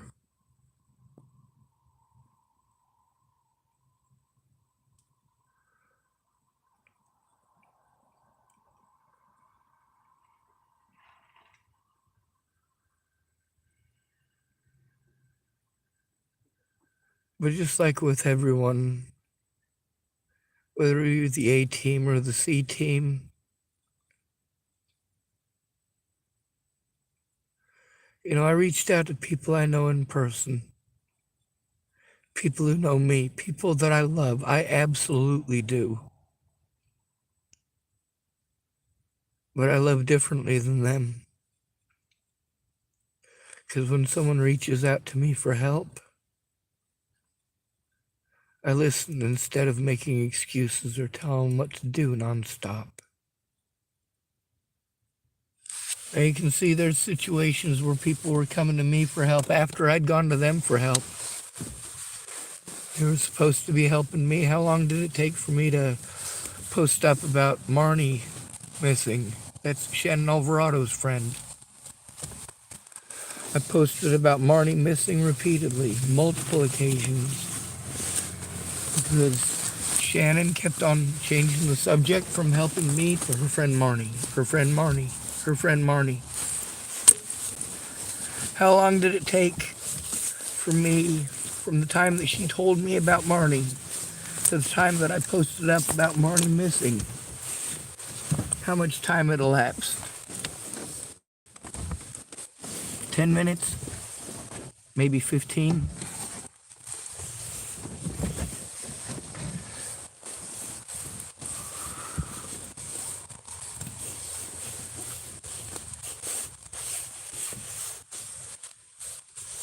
When Mandy Singer's son disappeared, how long did it take me to make a post? I made several. Because he was missing and Mandy was my friend. I'd already had a few people that were on missing persons posters that were dead. So when Mandy told me about her son missing, I made sure to make a post. It was immediate. When she told me that Joseph beat the fuck out of her in Arizona, which she later changed her story about, by the way, because she loves him. Well, I love him too. I've known Joseph a lot of years. He's schizophrenic as fuck. But some of the stuff that he says. You know, sure, he's schizophrenic, but not all of his information is wrong.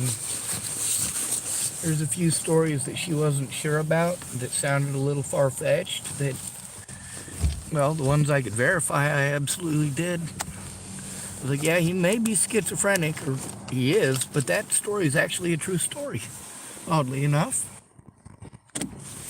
He was talking about staying in a car that was buried in the mountains. There's a Monte Carlo, or not a Monte Carlo,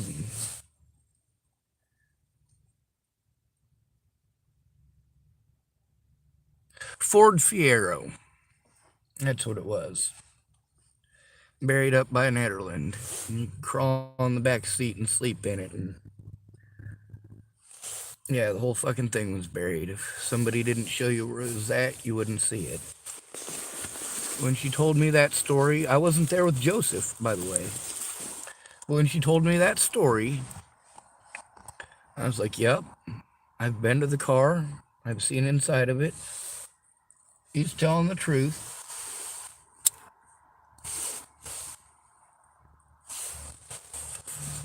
How long did it take for me to make a post about her son going missing? And how many years did it take for her to come forward about the fact that I tried to help find her missing son? How many years was it before she realized what an impact that was and why it was important? See, here's the thing. I was forced into a situation where I'm having a nonstop fucking panic attack and my communication issues are diminished.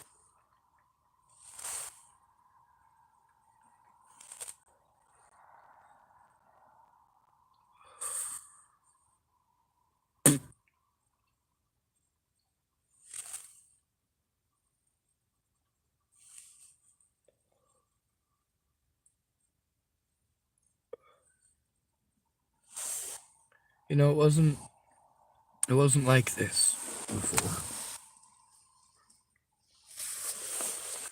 If you ask any of these people what I was like before,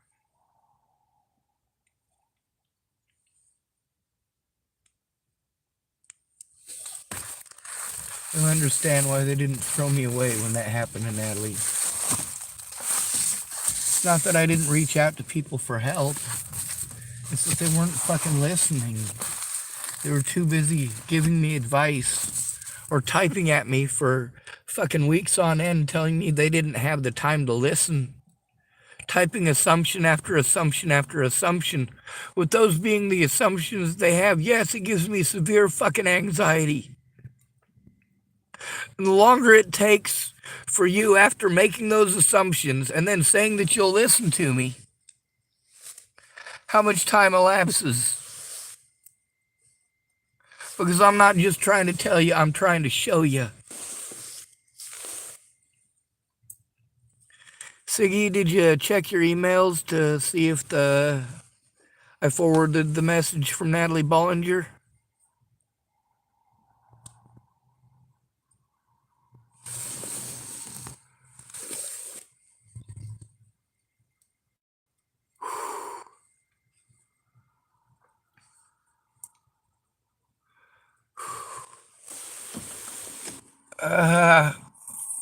Fuck.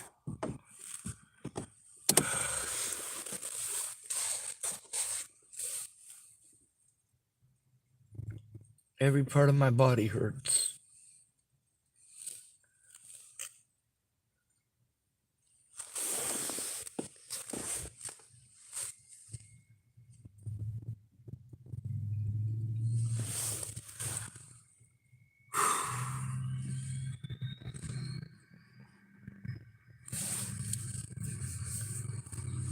Alright, I don't have enough tobacco to... Oh, he typed, I didn't check my emails today. Let me take a quick look. Yes, sir.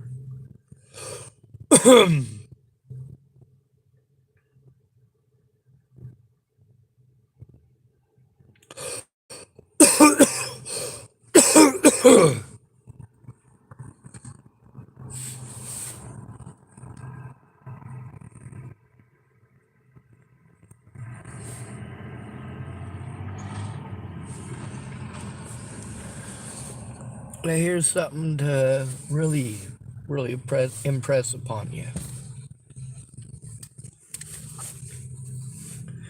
There's a lot of people that after years and years and years, I've tried letting them know what's going on. I've had a couple of little quick types where they type some pretty fucking thing at me that's got nothing to do with the fucking situation. Or they want to tell me, they found Natalie's killer. Or, of course, there's the fucking 6 years later, they don't remember shit. Like, you remember when I messaged you about this? No. How about this? No. Well, we had a full-on conversation. Here's some screenshots of it. Fuck you. Click.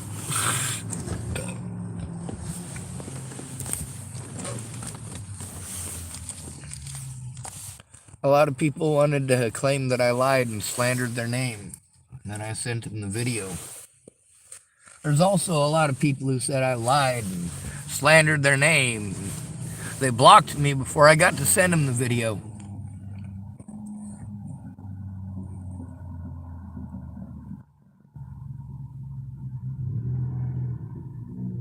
That's the thing, is that I'm overwhelmed and I can't communicate well. With that situation with that officer yesterday, like I did a really good job of staying as calm as I could given the situation. Of course, once me and Siggy were having a conversation, that was actually real nice. I mean, I got to calm down a bit because he was actually listening. And although he was telling a lot of stories, they were good stories and they helped me to get familiar with him, his way of thinking and his frame of mind. In the United States, if you're a disabled adult, in order to show proof of this, you need a guardian or an advocate. With all of these people who want to argue with me about what the law says, the fact is that while they're telling me that they're not lawyers so they can't help me, the fact is that because they're not lawyers, they can help me.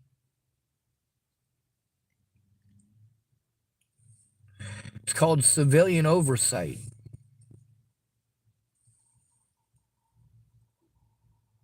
When you've got an at-risk adult, there is always supposed to be oversight so that they're not victimized the way that I have been for the last 6 years. Where when you are abused, people blow you off because you don't matter.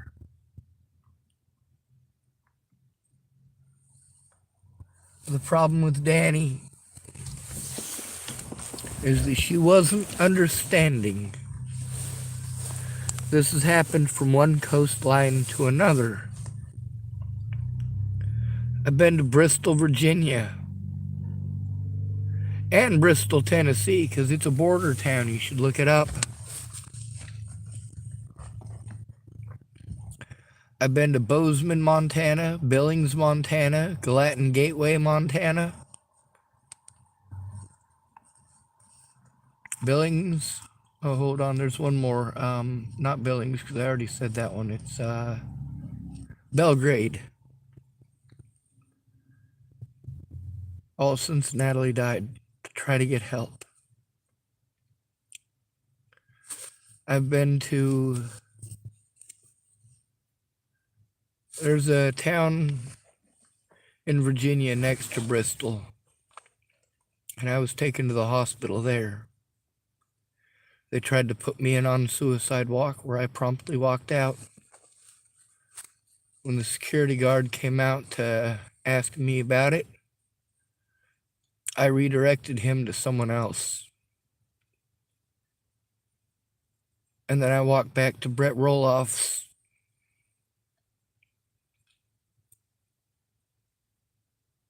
I did get a ride from some real nice folks.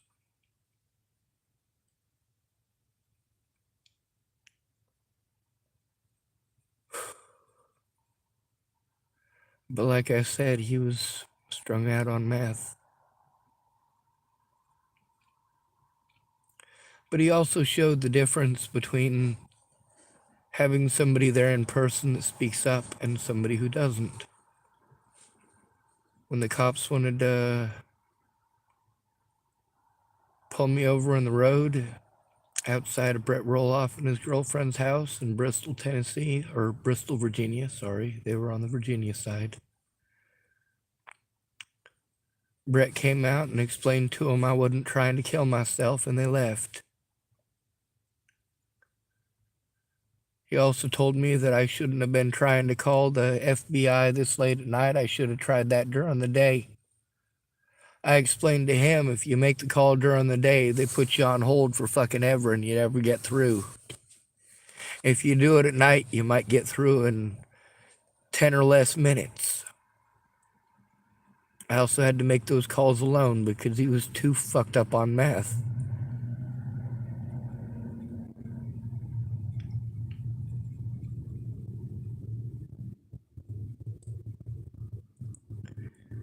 And yeah, he definitely stopped being my friend once he found out that there's a video of him digging through his dookie on my channel. Brett Roloff, man, I tell you what.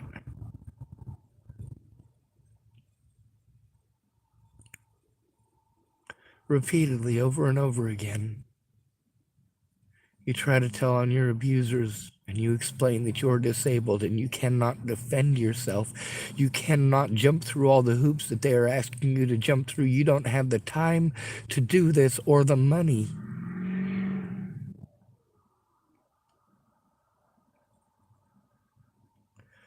When you got to worry about basic survival, and then everywhere that you go where people are going to help you, you end up fucking babysitting grown-ass adults. Holy fuck.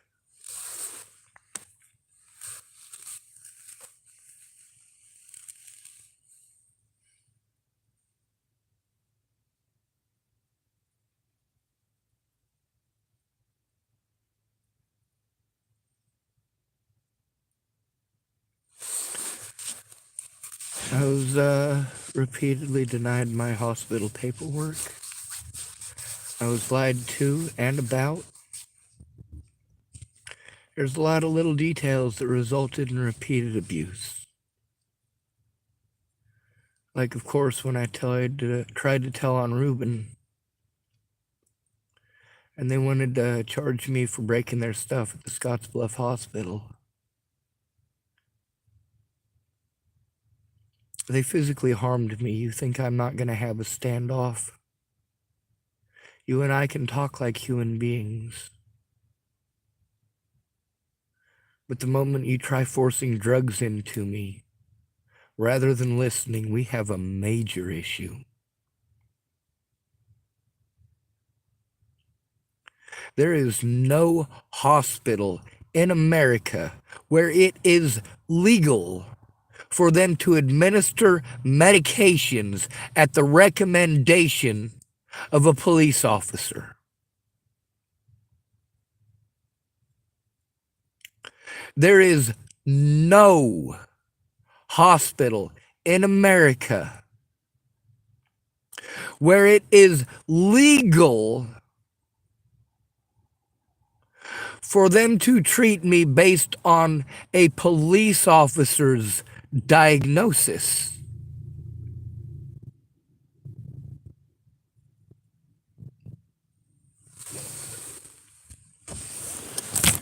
There is no hospital in America where it is appropriate when a victim of abuse at that hospital is trying to give a report that his predators get to sit around the room in a semicircle around him, which is an intimidation tactic.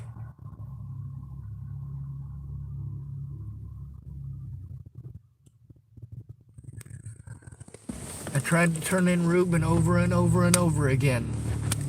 Did I break the shit in that fucking Scottsbluff Hospital? You goddamn right I did, and I'm proud of it. Did I break the EKG machine in the Louisville Hospital? You goddamn right I did. Put my elbow right into it.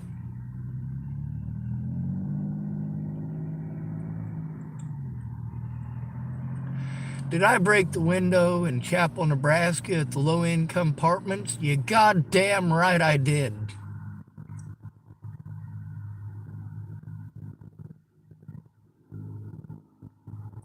I admit to the shit that I do. I'm pissed that I am pushed to it.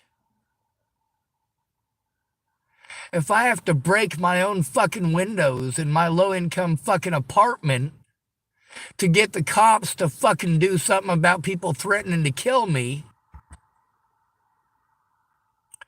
well, by God, that's what I gotta do.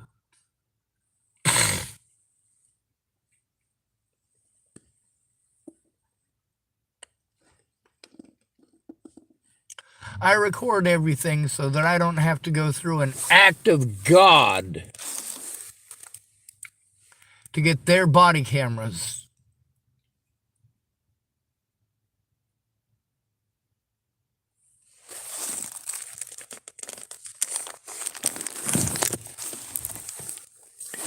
You still there, CG?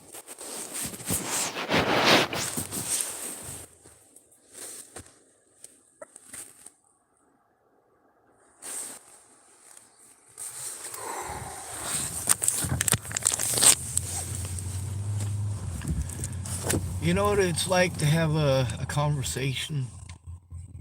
Like an actual conversation. Last night I got to have an actual conversation. It was nice. It was with a German named Seiji, and he spoke English.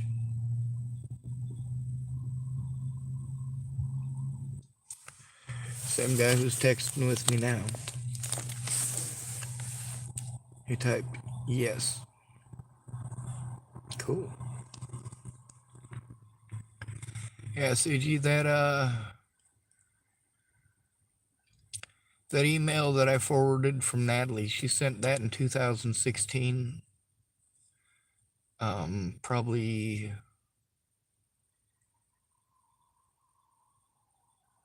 I don't know, 2 or 3 months before I went to Virginia to go see her.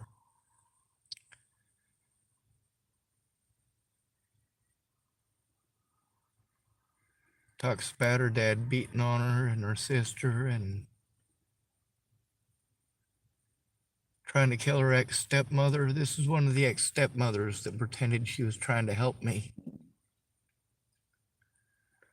While her friend Kara Johnson Miles pretended to be an autism advocate when I found out from Shannon Alvarado that she was really just a troll,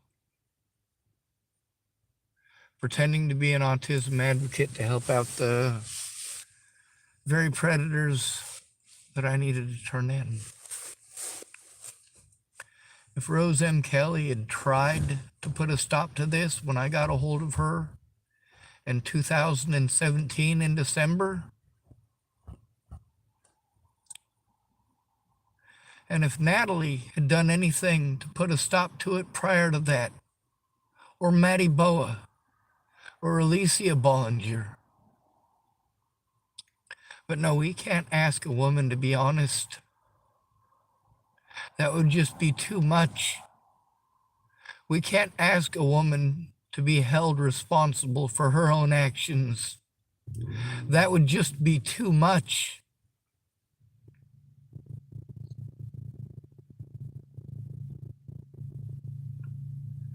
The problem is, in 6 years of ignoring the abuse against me, and you want me to outline it in 5 minutes, what the fuck is wrong with you? There is too much. But once in a great while, I get to hear somebody's voice. Once in a great while, it's an actual conversation. Once in a great while, it's not me talking to my fucking phone.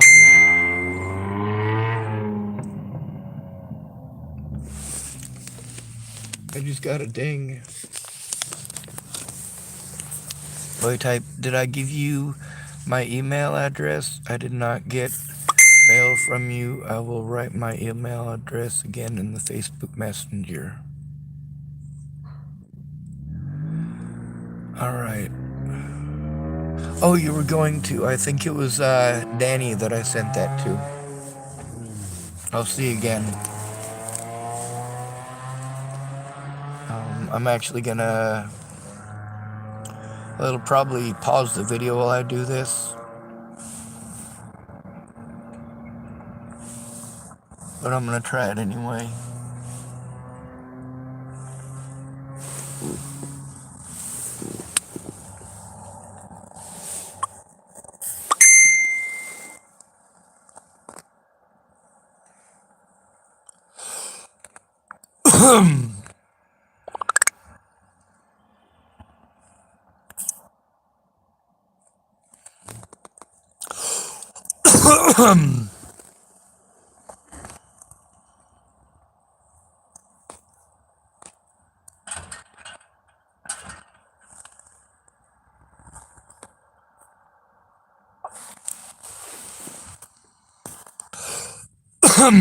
All right. I was able to send you a message. I think it just says it's Sean. I'm getting sick.